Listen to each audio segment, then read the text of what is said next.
How you doing, everybody? Today we're going to talk about handgun fundamentals and then progress into actually fighting with the handgun. Now, as we go through the fundamentals, you may notice that it's setting you up for a more offensive or defensive use of the weapon, a more tactical use of the weapon. That's on purpose. It's a natural progression. As you build your marksmanship, if you're building your techniques of manipulating the weapon in a tactical environment, how you would in a tactical environment, then it's going to be that much easier to teach you once you got your marksmanship underway, as far as how to actually fight with a weapon. So that's one thing a lot of people don't understand. You can have marksmanship. You can be a great marksman. You can hold a pistol upside down and hit your target all day, but are you going to fight with a weapon that way? No.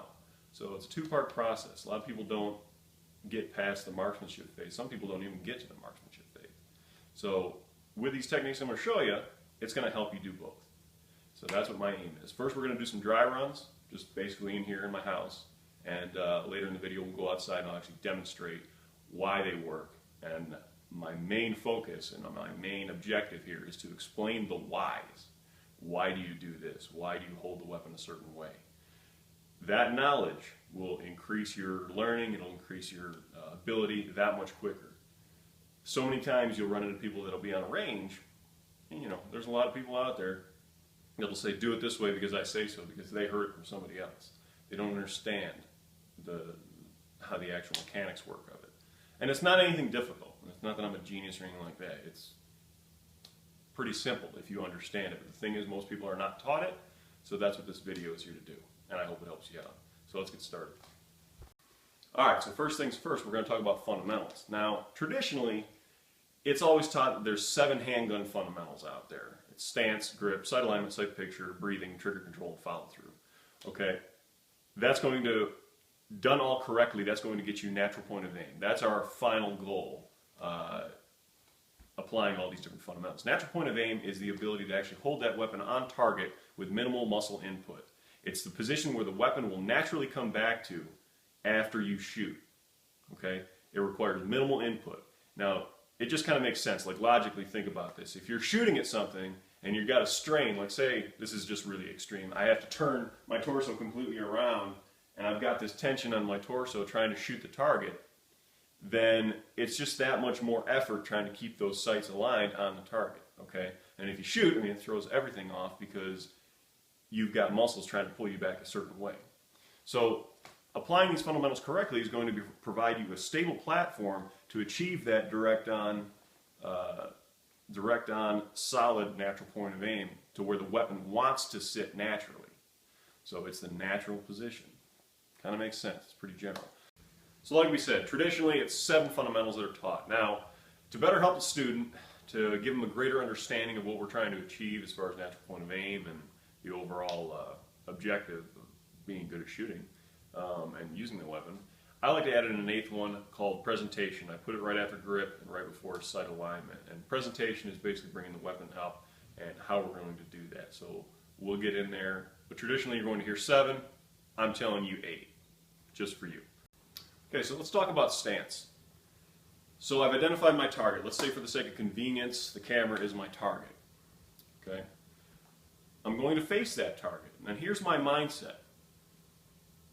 When I'm dealing with a threat, I believe that my best defense, since I carry defensively, concealed carry, my best defense is a quick offense. If I can't get out of anything else, if I cannot get away from the threat, if I can't distance myself from them, or whoever it is, or however large the group is, then, and my only option left is to fight, then I'm going to turn it into an offense. That's where your security comes from. So, we're going to face that threat.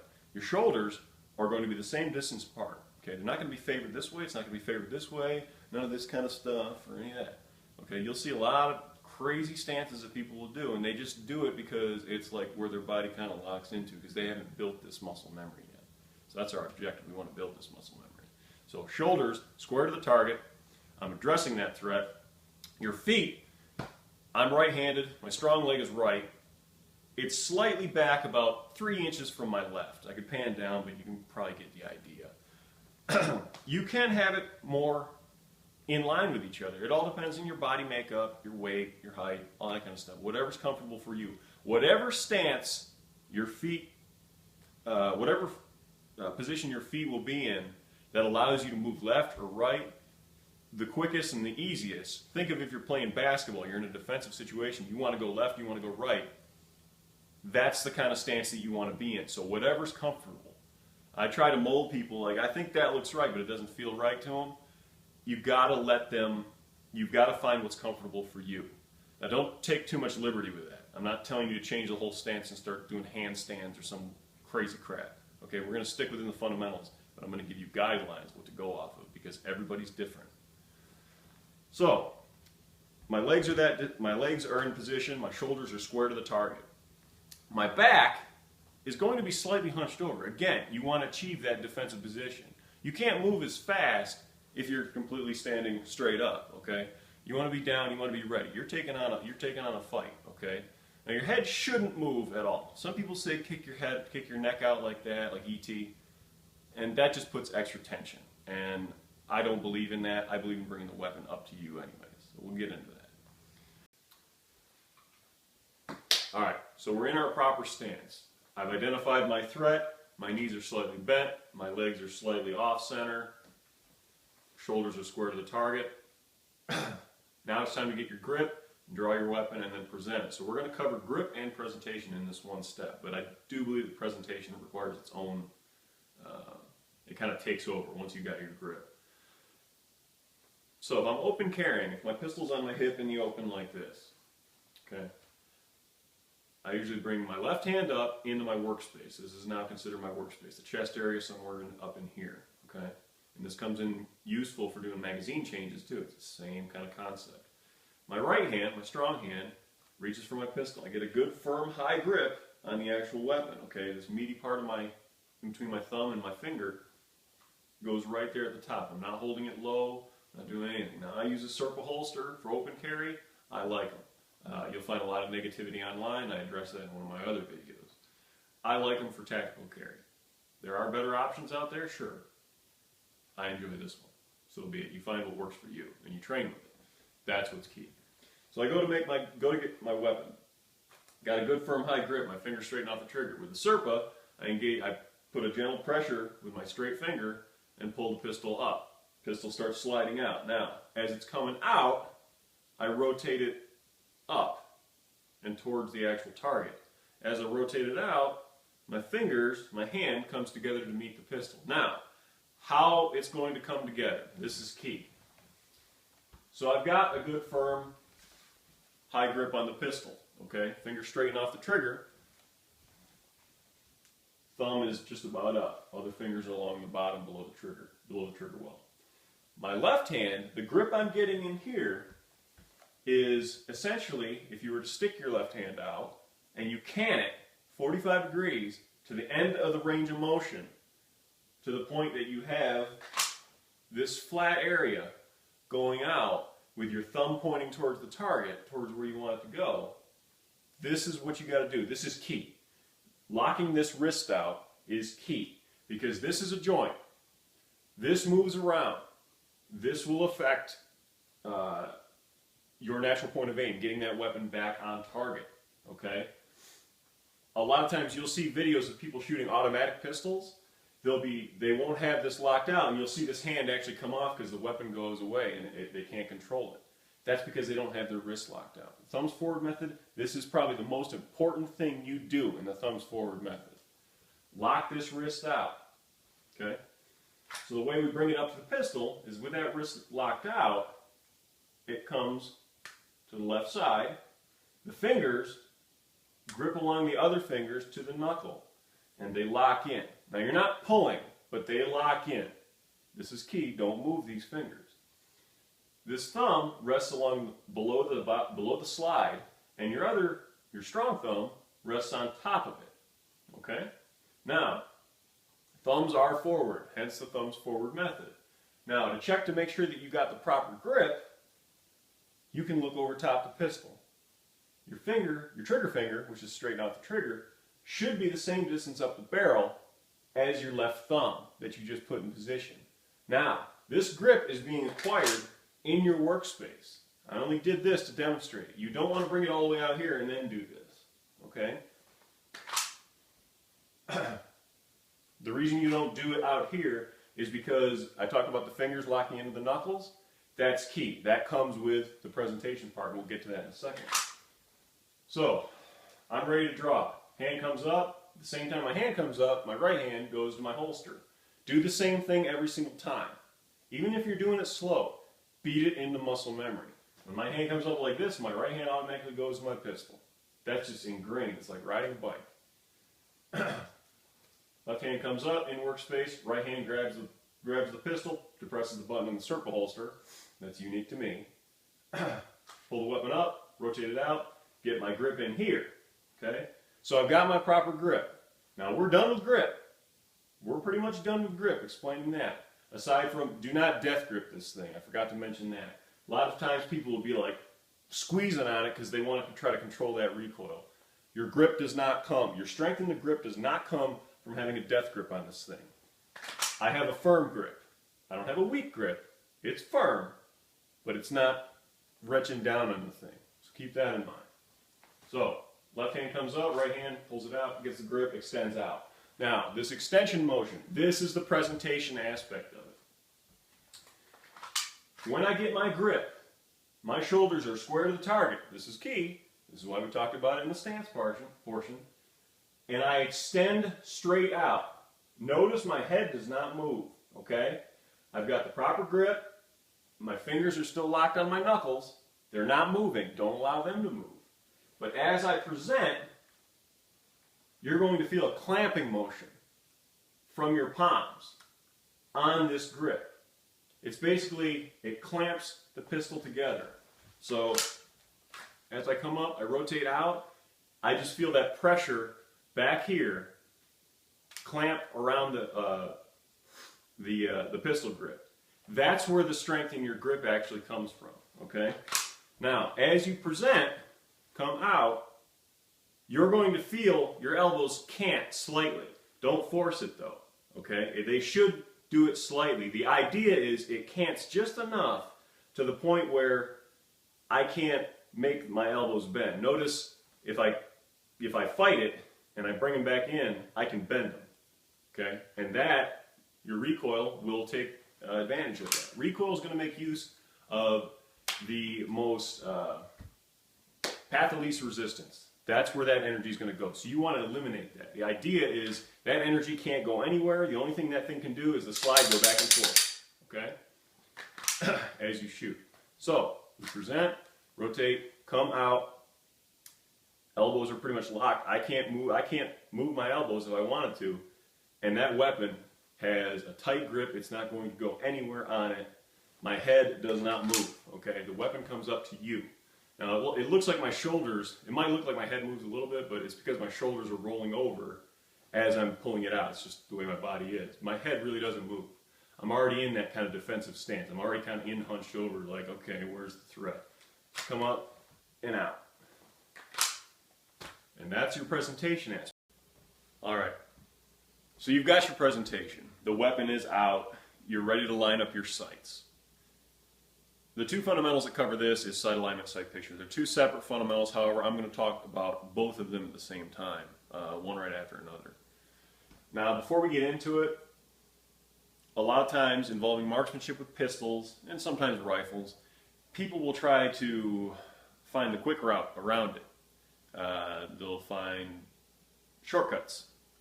And what I'm talking about, and it's actually detrimental to their abilities as far as to manipulate the weapon. They become dependent on a very specific item. And what I'm talking about is lasers. Lasers. A laser, don't get me wrong, it has its uses, okay? It can potentially dissuade a threat. If somebody sees a red dot pointing at them, they might have second thoughts, like the light flashes before their eyes sort of thing, and they take off, and the threat's diffused. That's outstanding. I'm not saying they don't have their place. However, you need to master your fundamentals first because you cannot depend on something like that. Additionally, it reinforces bad fundamentals if you use a laser primarily as your aiming device. And I'll get into exactly why here, why in a second. So let's talk about sight alignment with iron sights. on 99.9% of your handguns that are out there. So your iron sights, you've got your rear sights and your front sight post, okay? Now, the way you want to line them up is your rear sights are in black here. You take your front sight, and pretty much I like to think about a little dude. Standing right here trying to get across the bridge, okay? You want to make a bridge for him. You want to make an even bridge for him. He's going to walk right across, and that's going to be that. You don't want it to be too high. It's supposed to be up here. The edge is supposed to be up here. You don't want it to be too low down here. You want it right nice and even like that. That's aligning your sights. There's even amount of space on the left and right. You can see like the white space or the space, whatever you're looking at beyond your weapon on to the left and right. So it's not favoring one side or the other. This is very key. If it's off just a little bit, you're going to be off a huge amount on your target depending on the range. The reason for that is you've got such a short sight base, okay, between the two sights, between the rear sight and the front sight post.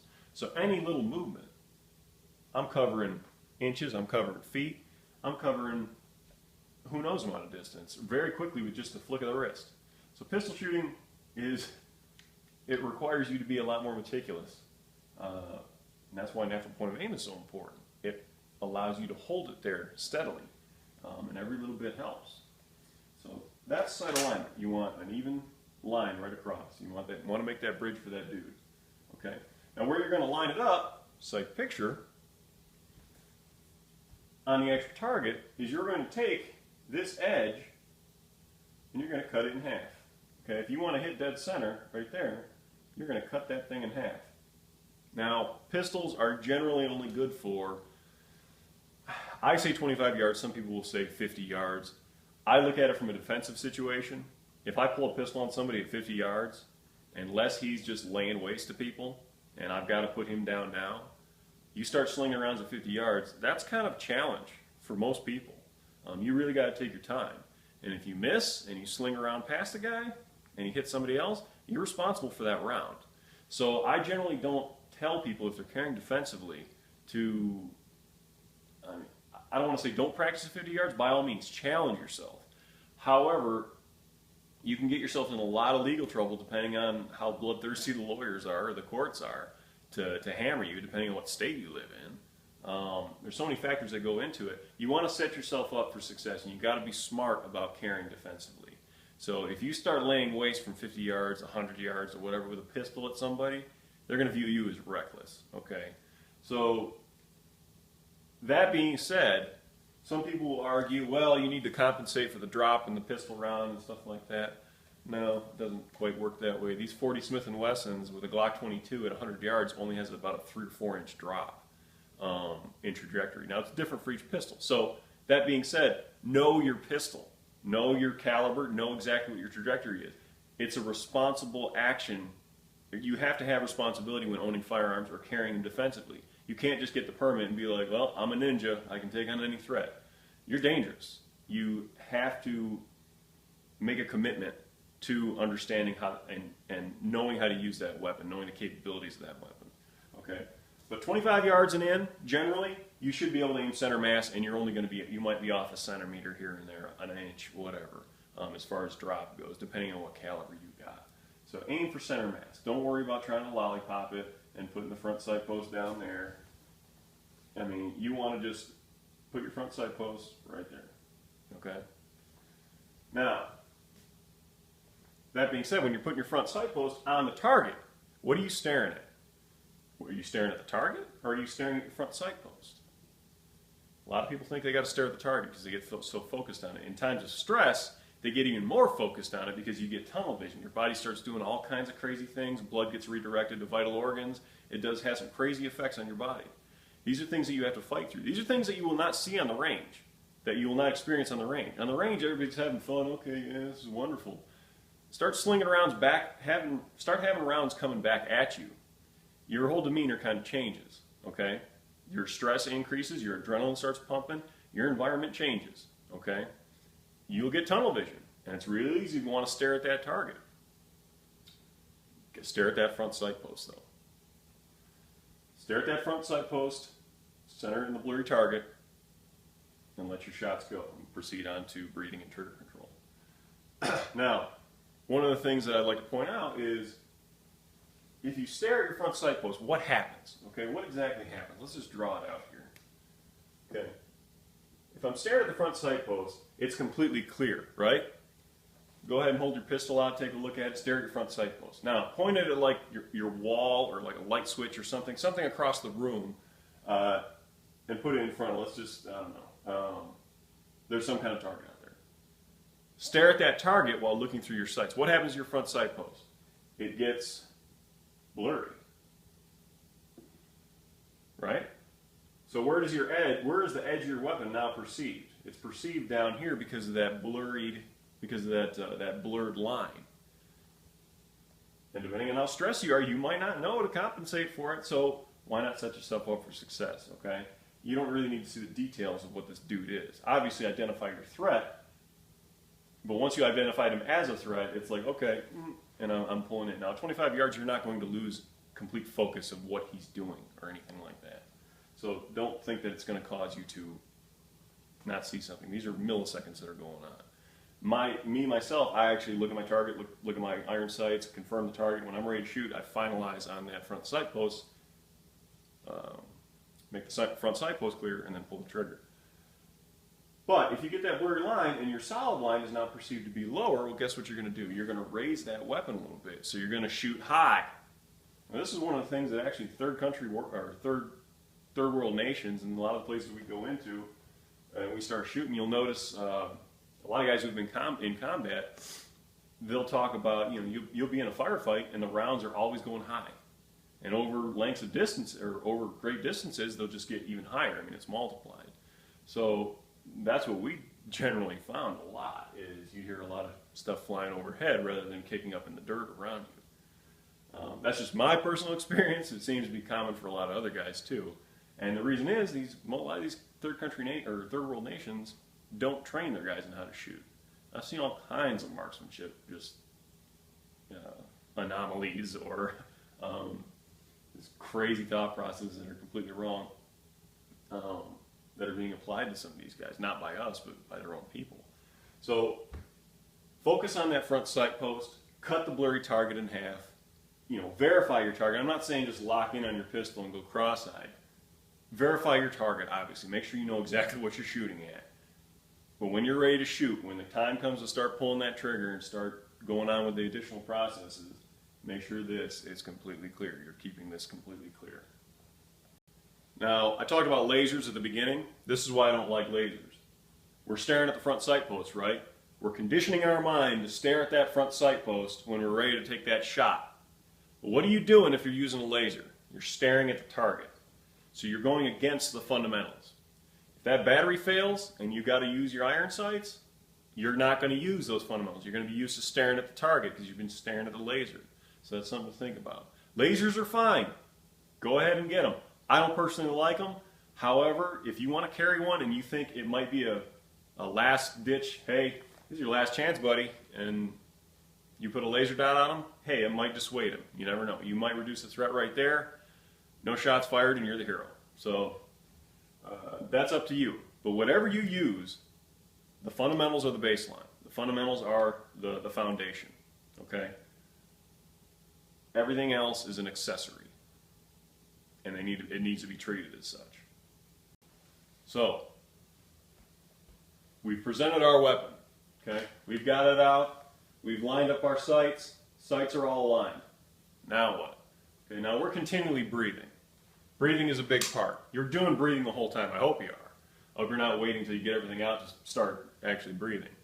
But this is not to insult anybody. But how do we breathe? Let's think about it for a second. We've got to analyze how it actually works with human beings. Okay, we breathe in. A series of valleys and peaks. Okay? We inhale, we exhale.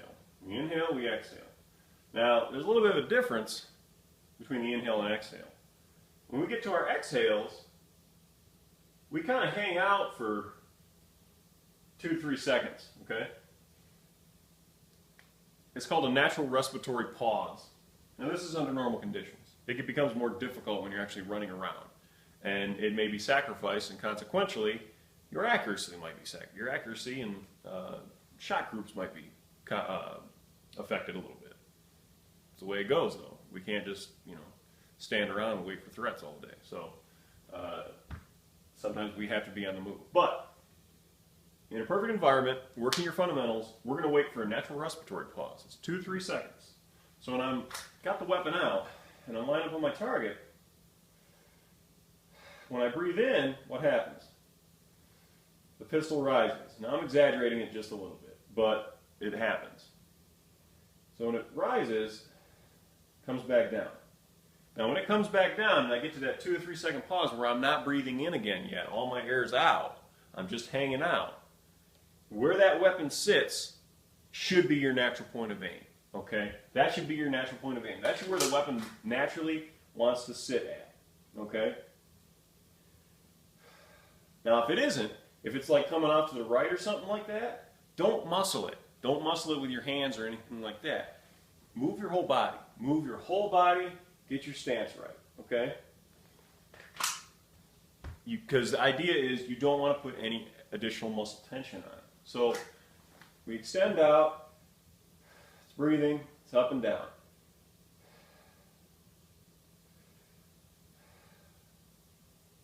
And when it settles and it's just sitting there, and you got your front sight post is clear, that's when you move on to the actual trigger squeeze. Okay? Breathing is not complicated, but it's something we don't think about. Sometimes people hold their breath up here. Sometimes they hold it mid, in and out. And what does that do? You stop breathing, you stop bringing oxygen to the brain. Okay? You interrupt that cycle, it interrupts that delivery. So we want to find the point. We want to find the point where the body is naturally expecting, okay, there's no oxygen going up there, or it doesn't need it, okay? We're not interrupting any kind of natural cycle when we actually take our shot. So this is building marksmanship, okay? Every time you shoot at the range, do everything slow, but do everything the same. Come up, come out, get your grip, present, line your sights up, sight alignment, sight picture, breathing. And then move on to trigger control. Here we go. Let's just double check before we get on to trigger control. Now, trigger control, this is probably one of the biggest things that will cause people to miss, okay? This is where they start anticipating shots, they start doing all kinds of stuff. This might be the biggest thing that people have to overcome. They could have the perfect stance, but if they don't have the proper trigger control, this is where you're going to see rounds hit the dirt right in front of people because they're jerking the trigger, because this is where the mistakes can be most paramount. So, how do we do trigger control? Now, we've got, let's go through the whole process. We come out, up, rotate out. Now, as I go to pull the trigger, okay, my fingers straighten off the trigger until I am ready to fire, it comes in. Now the idea is this trigger, yeah, it's relatively wide and you can pull it from a lot of different ways and it'll go back. But the idea is you want to pull, make a conscious effort to pull this trigger as straight back as you possibly can. So you need to position your finger, your trigger finger, in a position where its movement will bring that trigger as straight back as possible. Now, yeah, could you loop it all the way through and pull the trigger? Absolutely. Yeah, the weapon's going to go off, but are you putting minute amounts of pressure left or right on that trigger as you pull it back by doing that? Yes, you are. And that will cause you at the last second when that weapon breaks to go left or right. Just a slight bit, but only a little bit requires it to be thrown. So, everybody's hands are different. Some people are going to tell you to put it right in the middle of your digit there. But some people will tell you to put it right there. Some people will tell you to put it in that knuckle. Some people will tell you to use the tip. It all depends on your hand size. It depends on you. You have to figure out what works for you. With me, I actually have to use the tip of my finger. Because by the time my finger gets in there, that's about all I can get to be able to pull it as straight back as possible. So my finger's out like that. It's not in, it's not way out here, it's just about like that. It's in the best position where I can pull as straight back as I possibly can in this direction. Now, regardless, as a right-handed shooter, you will have a tendency to pull a little bit left with your pistol. Okay? As a left-handed shooter, and part of it is due to that trigger pull. Part of that is due to that finger motion. and just how it affects the rest of your hand. To counteract that, if I'm a right-handed shooter and I go to start pulling the trigger, I've got my grip here, right? I start pulling that trigger, this thumb isn't just hanging out dead, okay? He's not just kind of like boringly or just lazily resting across there. He's actually, think of it as like you put like an iron rod through that thumb, and it's resting against that. It's not pushing against the pistol, but it's providing a guideline, a guide rod to essentially counteract that left pull. And if I'm left-handed, feels a little weird. Yeah. If I'm left-handed, it's doing the same thing. It's just pushing a little bit to the left, because my left hand trigger finger is going to try to pull it a little bit right if you're a left-hander. So right-handed, it's strong. It's right below the slide against the frame there. It's a guide rod, and that'll help counteract the natural left pull through the trigger motion. So, actually pulling the trigger. Let's go this way. Actually pulling the trigger, it's a smooth motion. Slow, steady, one solid movement until it breaks. Now, dry fire in your house, okay? Go ahead and dry fire in your house. The idea is keep focused on those sights, slow, steady squeeze, slow, steady squeeze, slow, steady squeeze, until it breaks. Those sights should not move at all. Slow, steady squeeze, click. Okay? Now that's the whole thing that you have to get through your mind when you're actually shooting the pistol. When you're shooting the pistol, your body, your brain knows that an explosion's about to go off in front of your face. It's not natural. So the natural thing is to kind of flinch about it. Get it through your mind that this weapon is not going to go anywhere. It's a slow, steady squeeze, bang, I'm just going to deal with it. I'm just going to take it and deal with whatever's in front of me. I don't care. Get that through your mind. You have to get that through your mind. When people anticipate the shot and they can't get it through their mind, you see stuff like this. Now watch. Now you saw me doing the dry fire there, where my pistol did not move at all. It simply drops. Sights hardly move at all. Okay? They hardly move. When people anticipate the shot, this is what happens. They literally go, okay, squeeze, squeeze, squeeze, and they do that. Play a game with your friends, okay? See it, like hand them an empty weapon and say, hey, go ahead and shoot it. Now, make sure it's empty, okay? I'm not telling you to be unsafe or anything like that. Hand them an empty weapon, slides forward, magazine's in, and let them pull the trigger. Watch what happens. They do the same thing. They'll do it. They'll go, okay, yeah, and they'll dip it because they know that weapon's going off. That's anticipation of the shot, and that's how you see people miss by feet or even right in the dirt in front of them. In times of stress, you need to get that through your mind too, because it's real easy. You just want to yank that trigger and just jerk it, and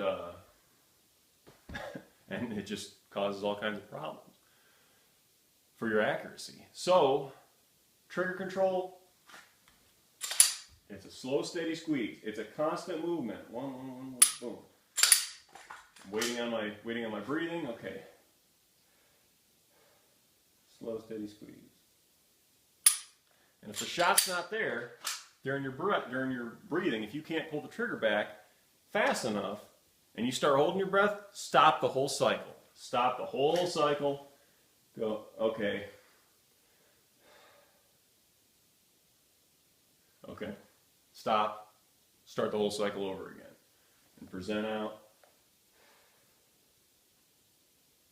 Should only be a few seconds. So, as straight back as you can, as steady as you can, in that 2 or 3 second respiratory pause. That is your trigger control. Alright, so the final fundamental, follow through. The deed is done. Rounds are downrange. Right after they're downrange. Okay, as soon as that weapon breaks, and it goes click, pow, it's going to go off and it's going to rise. Okay? That recoil is going to go. If you've applied all of your fundamentals correctly, then it's going to have very little jump at the front of the weapon. Slide's going to come back, it's going to chamber a new round, and it's going to come back to that natural position. It's going to come right back to where you were. Now, follow through. It fires, it comes up, you fire it, the trigger is held in milliseconds, the weapon comes up, comes back down, resettles, reacquire your natural point of aim, and then release the trigger until it clicks. If you have to do rapid fire, you only release it just enough to be able to re-engage it, so you don't have to take up the slack all over again. You don't just slap the trigger, like, okay, boom, and then immediately let your finger come off. It doesn't work that way.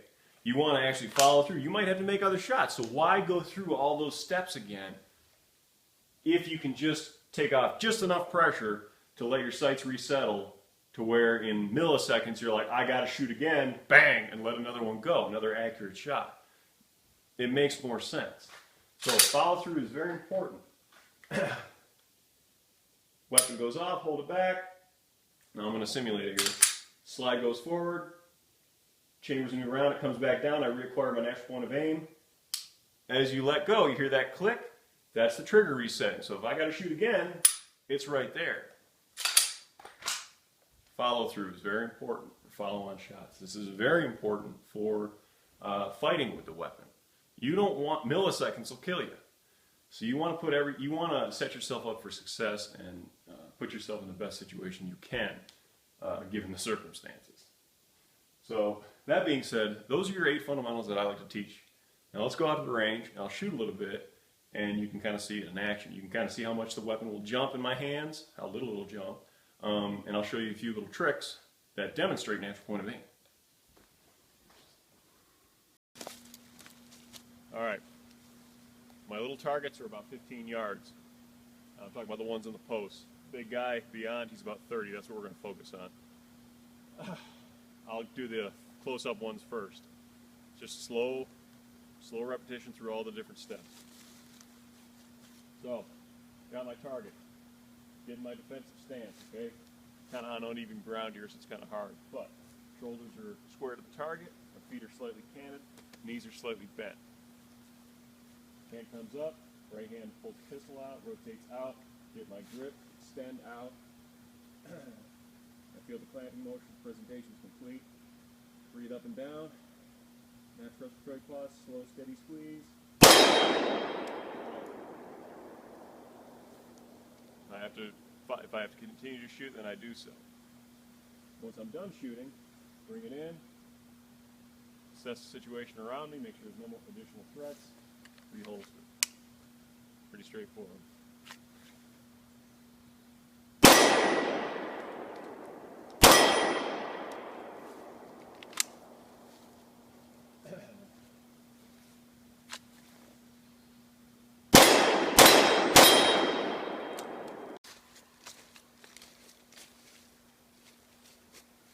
Alright, now what I'm going to do here is just a quick demonstration of what natural point of aim is. It comes back to the natural point.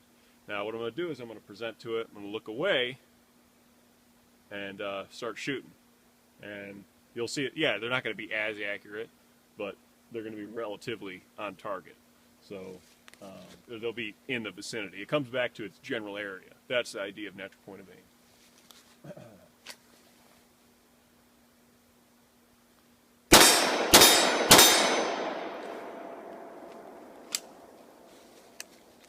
Pretty easy, huh? Now if I'm looking, it's a lot easier. It's pretty well straightforward, but I mean, you can group all day.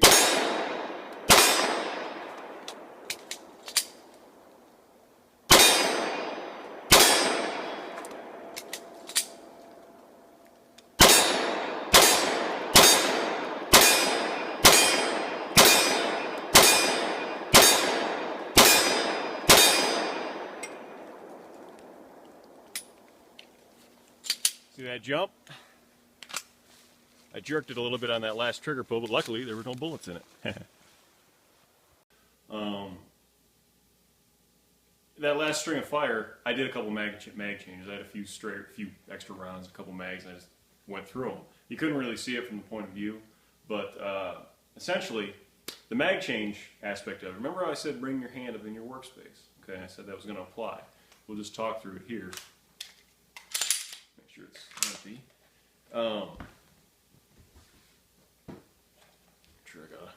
pillow so I don't ruin my hardwood floors.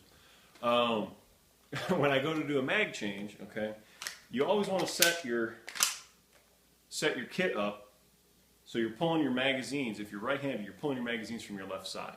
Okay, that kind of goes for rifle and pistol. If you look at the tack vests that are out there, stuff that we wear in Iraq and Afghanistan, my rifle mags would generally be in my 9 o'clock to 1 o'clock area. They wouldn't really go over here because I'm holding the rifle here, holding the pistol here. I'm not going to reach and go into it, reach further than I have to. So you want to set yourself up for success. So maybe put your medical kit right here. You can get to it with both hands, but you're not pulling from it constantly. So that being said, mag change. After you got your kit set up right, you're sitting there addressing the threat. Bang, bang, bang, bang, bang, bang, doing your thing. And it locks back. Tells you, it's empty. Rotate it this way into your workspace. At the same time, bring your hand off the pistol, going down towards your magazines. Hit the magazine release. It kicks the mag out. Falls on the ground. At the same time, you're pulling out and up. Same kind of motion as when you pull your pistol out and up. And you grab the magazine, you make sure you got the magazine like this. The tip of the round is where your tip of the finger is.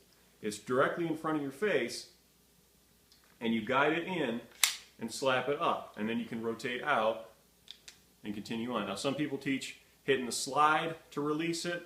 Because I don't have any rounds in there, that's kind of what I have to do to demonstrate. But once you get the magazine in, now you got to get around in the chamber, right?